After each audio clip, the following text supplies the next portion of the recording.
On Osrc News at 7, Ondo State House of Assembly holds public hearing on bill proposing autonomy for Winner Press Limited. Ondo police arrest 11 suspects over Usho church attack. President Tinubu urges further interagency collaboration against insecurity. And from the foreign scene, stakeholders urge ceasefire on Iran war.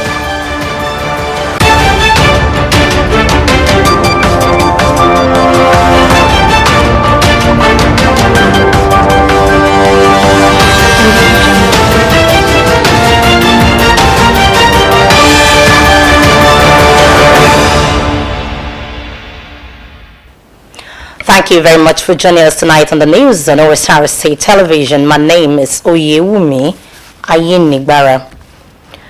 Ondo State's Governor Lucky Aiyedatiwa has commissioned 10 ambulances and over 10 Toyota Hilux patrol vehicles to security agencies and presented official cars to permanent secretaries. The governor said it underscores its administration's commitment to impactful governance across sectors. Speaking at the ceremony in Accra, the state capital, Aiyedatiwa noted that effective healthcare delivery demands more than policy statement or hospital construction, but requires practical resources. Government House correspondent Wahab Bankole completes the story. The 10 ambulances procured by the state government are to bolster healthcare delivery across Ondo State. Commissioner for Health, Banji Ajaka, disclosed that the fleet includes 3 advanced life support ambulances and 5 basic medical units. This has not been done for a very long time. This is the first time in a very long time that we are procuring this large number of ambulances in the state. For this year, too, a very good number of ambulances is in the budget procurement, and that will grow very soon. As having all of this, emergency services in Ondo State is enhanced, strengthened. He said the vehicles will significantly strengthen the state's emergency response capabilities. Performing the ceremony in Akure, Governor Aiyedatiwa stressed that quality healthcare hinges on access to genuine drugs and swift transport to hospitals. Aiyedatiwa underscored the need for rapid emergency responses, especially for road accidents, adding that despite urban renewal efforts and new traffic lights, such incidents remain unavoidable. Governor Aiyedatiwa disclosed that a comprehensive GNC survey to equip state hospitals is at the benchmarking stage, pending State Executive Council approval. These 10 numbers of ambulances for medical use for ease of movement to further enhance quick medical service delivery is hereby commissioned today for use in the name of the Father, Amen. Of the Son, Amen. And of the Holy Spirit. Amen.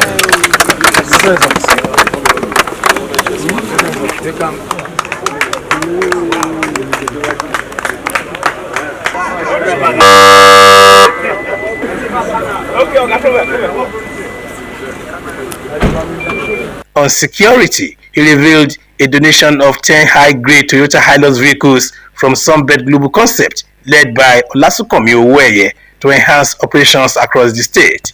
The vehicles will go to the police, civil defense, military, airport services, and the anti-land grabbing task force, which Aiyedatiwa urging their exclusive use for official duties. And the beneficiaries of this will be the police, the civil defense, the Amotekun Corps, the military, enjoying all the security areas that this vehicle should be used for the purpose of which it's been given. And I also pray for you, all our security personnel, that God will continue to keep you and protect you in the course of your duty. The governor also presented official vehicles to permanent secretaries, hailing civil servants as the engine room of government. He stressed that incentives like promotions, bonuses, vacations, and such vehicles are vital for boosting performance, while warning against any unauthorized personal use of the cars. For us, we believe the civil servants are the engine room of government, and not just about, we have to motivate them in performing better by not delivering late and not delivering short. We have to make life more easy for you in the course of your duty. So I congratulate all of you. And let me also say that those newly appointed permanent secretaries, even though they have not been officially sworn in, theirs will come.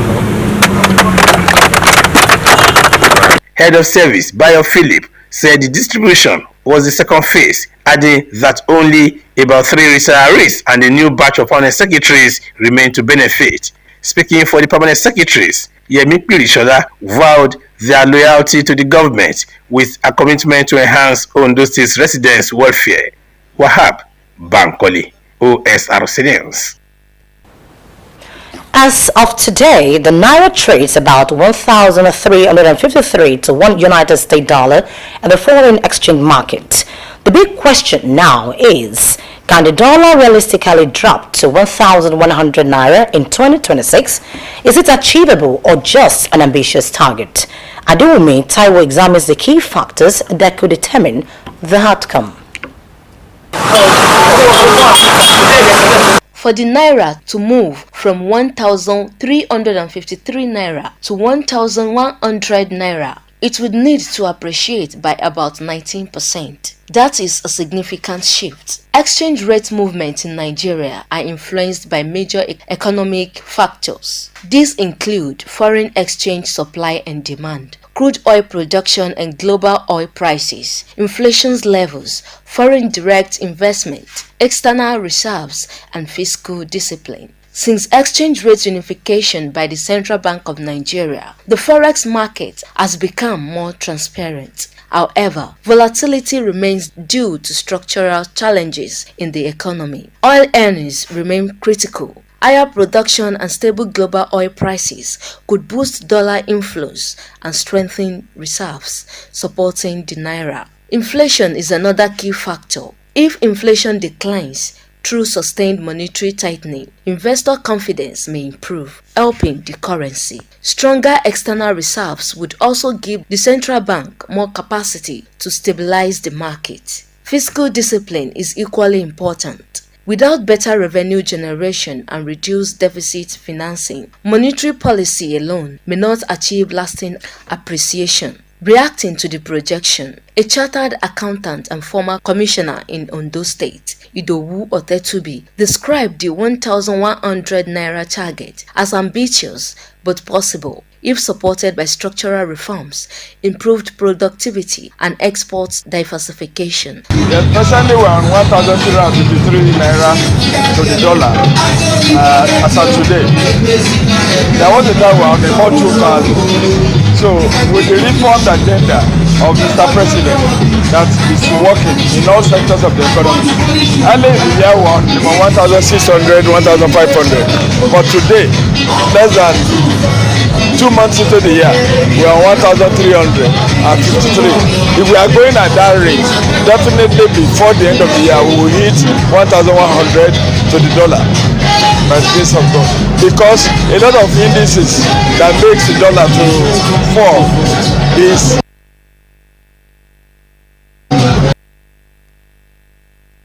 we should improve our export, and that is what the government is focusing on. Our imports should reduce. So when we are doing more import dependency, there's a tendency for the dollar to come down. But when we are export dependency too, when we increase our export, the dollar will definitely come down. The chairman of ZIP Microfinance Bank, Mr. Victor Olatunde, noted that a stronger Naira would reduce imports cost, ease inflation, and improve purchasing power. The regulation should be free and should be constant, and there should be regulation on it. And you know, if you say you cannot buy more than 3 times, So in Nigeria, we still use fictitious names to buy it. So the problem we are having is the implementers of the policies are witnesses here. Poverty, corruption have gone so deep in our marrows to the level that we can never think of any positivity. It's a big problem in this nation. But my own advice is that a good Nigeria is that way. Whatever you want this Nigeria to be, that is the best answer. Another stakeholder, Femi Fadairo, added that blocking financial leakages and improving forex management are critical to achieving the target. It's very realizable. What we have on board now is leadership that is driving it, and the policy that bring about it, which we are pursuing vigorously well, and within little time we'll achieve that height. It's very achievable. Only that we'll remove all those tendencies out of the ways, we'll block the loopholes. The tendencies is human tendencies too, frustrating it, not for us to achieve it. Once we can remove that one, we'll achieve it by God's grace.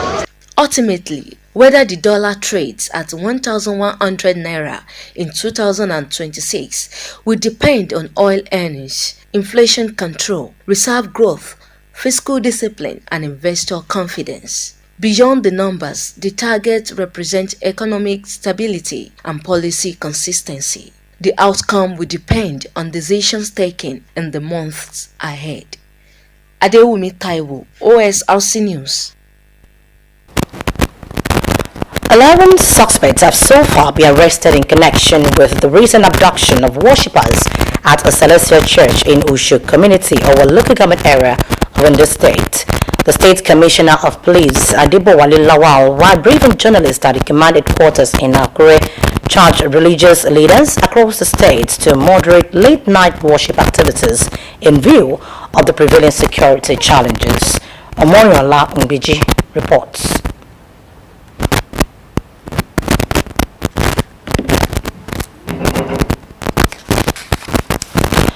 We'll bring you the full reports in the course of the news. President Bola Tinubu has reappointed Dr. Ahmed Audi as the Commandant General of the Nigerian Security and Civil Defense Corps (NSCDC) for a new 5-year term. According to a statement by the President's Special Advisor on Media, Bayo Nanuga, the reappointment took effect from Friday, February 27. Dr. Audi was first appointed to the position in 2021 by former President Muhammadu Buhari with his initial 5-year term ending last Friday as he participated in activities commemorating the 2026 World Civil Defense Day at the NSCDC National Headquarters in Abuja. He will resume his duties on Monday with a renewed mandate. President Tinubu charged Audi to reposition the service to play a more significant role in the country's security, especially as the police refocus on their primary responsibility of protecting citizens from bandits, kidnappers, and terrorists. In the meantime, President Bola Tinubu has called on members of the House of Representatives to prioritize constitutional amendment that would establish state police, stressing that any such reform must be carefully structured to prevent a repeat of past abuses. The president made an appeal at an interfaith breaking of fast he hosted for the leadership and members of the House at the State House, Abuja. Tinubu acknowledged persistent challenges across parts of the country, noting that lawmakers as grassroots representatives often bear the brunt of constituents' frustrations over local insecurity. Making a strong case for state policing, the president argued that decentralizing the country's security architecture is critical to addressing emerging threats. Tinubu's remarks signal a renewed push for constitutional reform aimed at devolving policing powers, a long debated and often contentious issue in Nigeria's political discourse. I am still on to the news on Osrc television. After the break, we'll bring you more stories. Please do rejoin us. Go.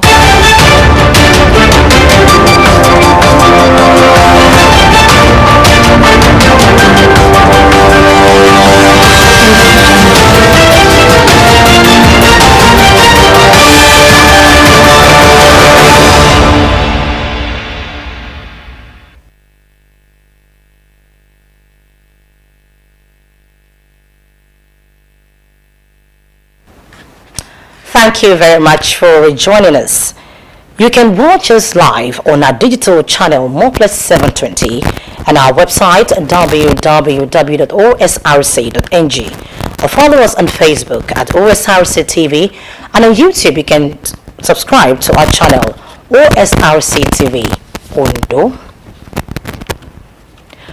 The Ondo State House of Assembly has held a public hearing on a bill seeking to convert Owena Press Limited, publishers of the Hope newspaper, into a full-fledged cooperative entity. The move is aimed at repositioning the state-owned media outfit for improved efficiency, competitiveness, and sustainability. Assembly correspondent Omoshinyola Adesoye reports that the public hearing had in attendance stakeholders across the media and public sectors. Established in 1989 by the then military governor of Ondo State, Bode George, Owena Press Limited has remained a major player in the state's media landscape, publishing the Hope newspaper and recently expanding its operation with the launch of the Hope magazine. The Speaker of the House, Olamide Oladiji, said that the essence of the gathering was to ensure that the proposed conversion reflects an inclusive reform process rather than a unilateral government decision. He said amendments would grant the organization greater administrative while maintaining government oversight. You will all agree with me that Owena Press Limited has long served as a vital communication tool for the government and the people of Ondo State, played a strategic role in the public information dissemination, documentation of state activities, and promotion of civic engagement, among others.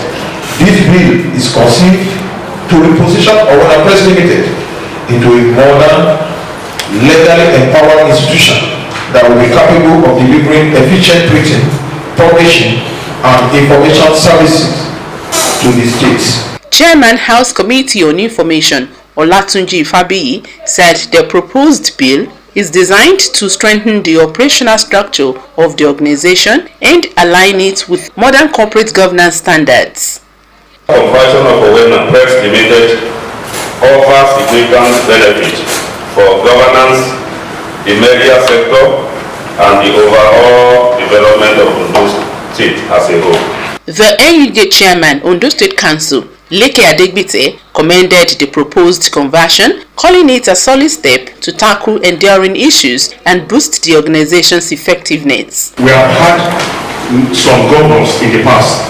For him to yield to our demand at this particular time, we appreciate Mr. Governor, and we also want to place it on record that the current leadership of Ondo State House of Assembly and the Committee on Information, your name will not be forgotten in the history of Ondo State, because since 1989 that this organization has been existing, nobody, not even since 1999 that we have had the House of Assembly, has thought it wise enough to have a bill that will support this organization. We want to appreciate you, Mr. Speaker, and other distinguished honorable members.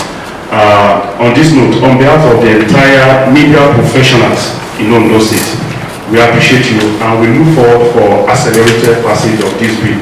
Other stakeholders applauded the move and called for provision in the bill to protect workers' welfare and editorial independence.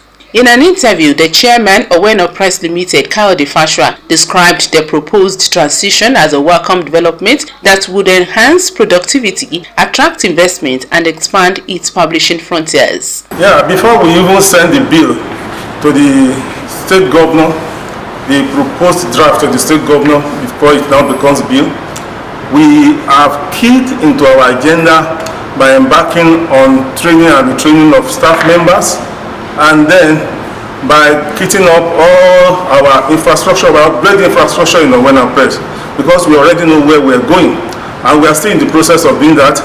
He reaffirmed the commitment of the media outfit to professionalism, ethical journalism, and the continued promotion of the values and aspirations of Ondo State.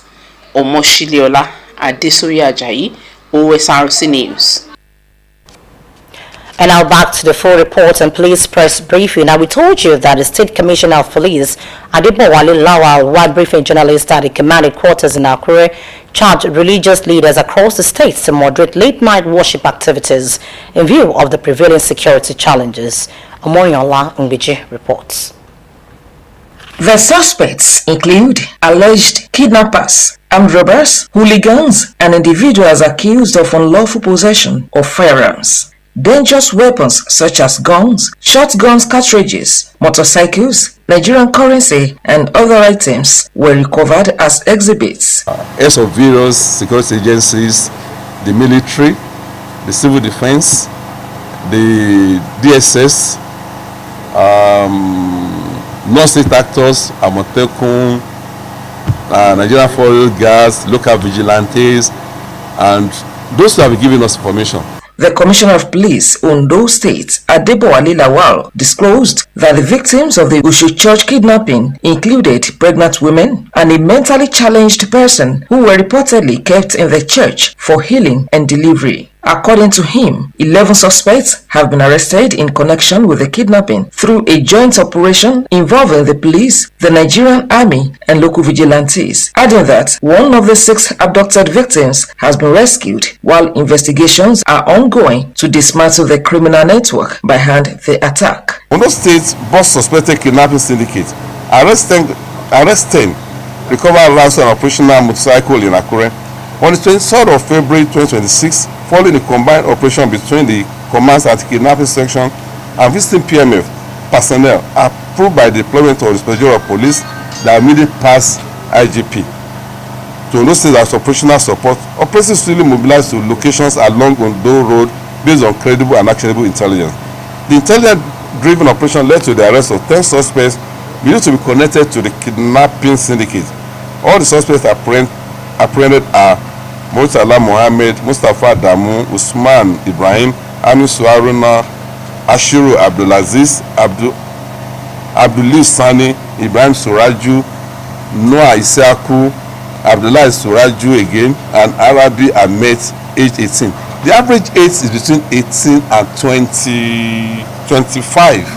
He stressed the need for spiritual leaders to suspend night worship for now and strengthen security consciousness, including compliance with the state government's directive on the installation of CCTV cameras in places of worship. The police commissioner also confirmed the arrest of 6 suspects over alleged fake miracle performances designed to defraud unsuspecting members of the public. He further provided an update on the recent attack in Idori during the APC World Congress, which claimed 3 lives, revealing that 13 suspects connected to the incident would be charged to court.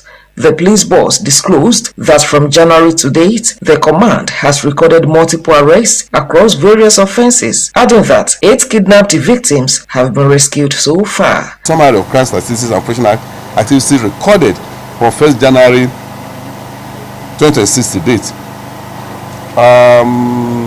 Kidnapping 50, murder stroke homicide 10, unlawful possession of firearms 15, armed robbery 17, rape defilement 5, cultism and other related offences 41, other offences 168. The arrests were effected through coordinated tactical operations, credible and actionable intelligence gathering, stop and search exercises, and collaboration across the state. SB recover firearms recovered 15, ammunition recovered 35, motor vehicles recovered 6, motorcycles recovered 11, victims rescued 8. Speaking of the security challenges posed by the thick forest around Ala, Ogbese, and Iluabu, the commissioner confirmed the discovery of about 19 camps behind the airport vicinity and over 42 camps around Ikwili, with profiling of occupants ongoing. While assuring residents of the command's commitment to securing the state, the commissioner promised more collective patrols by security agencies to achieve desirable results. Omoyola Ngbeji, Osrc News.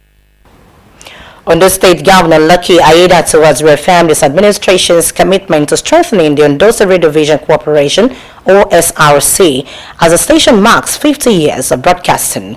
The governor described the corporation as a strategic partner in governance and democratic consolidation, pledging continued support through modernization, capacity building, and technological advancement. Blessing Obe reports that the Golden Jubilee celebration brought together veterans, past leaders, staff, and well-wishers under the theme Honoring the Past, Celebrating the Present, Embracing the Future. From market women in Akure to farmers in the riverine communities, civil servants, artisans, and students, many describe OSRC as a household name that has grown with them over the years. Some elderly listeners recall tuning in to the station in its early days when radio was the primary source of information. They say the station helped them understand government's policies, election processes, and major developments within and outside Ondo State. The Ondo State then was known as Radio 711, OSBC Online, and now we can thank God for everything that was done to the state development. Many have done, maybe on governors, on the general managers of the establishment. Now we thank the government. House is going on well, and the staff are very good, and they are doing what officers are supposed to. Younger viewers, on their part, say OSRC television programs have kept them connected to their cultural roots through coverage of festivals, traditional events, and local language programming. They also acknowledged the station's role in promoting local talents in music, drama, and public speaking. It's a good thing to see OSRC mark 50 years. OSRC is a platform that has groomed a lot of stars. Some of these stars I am one. And out of the 50 years, I think I spent almost a decade with the OSRC Media Group. And I can attest to the fact that it's a platform that is noted for professionalism, hard work, and a place where the minimum benchmark for broadcasting will at least be maintained at all times. A radio and a television corporation that have been giving news, disseminating information, and then always doing educative programs then while we were growing up. And upon that, they have continued to do the same up till today. The truth about it is that they have gone so digital at the moment, and that's an example of upgrading. And then, let me put it like, it's a serious business of professionalism now more than ever. So I congratulate Ondo State Radio Corporation and the Ondo State Media Group for having been there, at least sustaining the tempo and giving information as usual. Over the years, we have seen it also transition from the analog system into now on digital. It's good to see that the station is transforming into the digital space now that we now have now on the YouTube page. We see them on all the social media spaces, and then again over the years there's been a wide change of broadcasters. Some who have left, we have seen new faces come in who have also done well also. Several respondents commend the station for its coverage of critical issues such as security, health awareness, agriculture, and education. They note that timely information aired by OSRC has often helped communities take precautionary measures and make informed decisions. Others point to the station's interactive programs, where citizens were given the opportunity to express their views and contribute to public discourse, describing it as a true bridge between the government and the people. And the programs of OSRC there was imparting on the citizens of the state. There were so many several programs. Zizi Joko Ojomo and the likes. I can't remember them all, but very impactful. I want to say that OSRC, since inception, has been on and is still on. If you look at media work, a lot of things are changing because it's evolving as well. In the last 5 decades, OSRC has been there promoting good content and is a house-saved media outreach. While celebrating the achievements recorded over the past 50 years, listeners and viewers also expressed hope for greater innovation. They called for stronger digital presence, improved signal quality in remote areas, modern equipment, and continuous capacity building for staff to meet the demands of contemporary broadcasting. The vision of the founding fathers of that corporation gradually coming to fruition, Like we're expecting OSRC to become international within the next couple of that's all, to become more digital. I think we have digital instruments down there and that will reach more coverage internationally. As OSRC clocks 50, the consensus among respondents is that the station has remained a steady voice through political transitions, social change and technological evolution. Half a century on, listeners and viewers say they look forward to an even stronger, more vibrant OSRC, one that will continue to inform, educate and entertain future generations. Joy Pius, OSRC News. And with those reports, we conclude the news tonight. I want to say thank you very much for watching. Good evening. Go.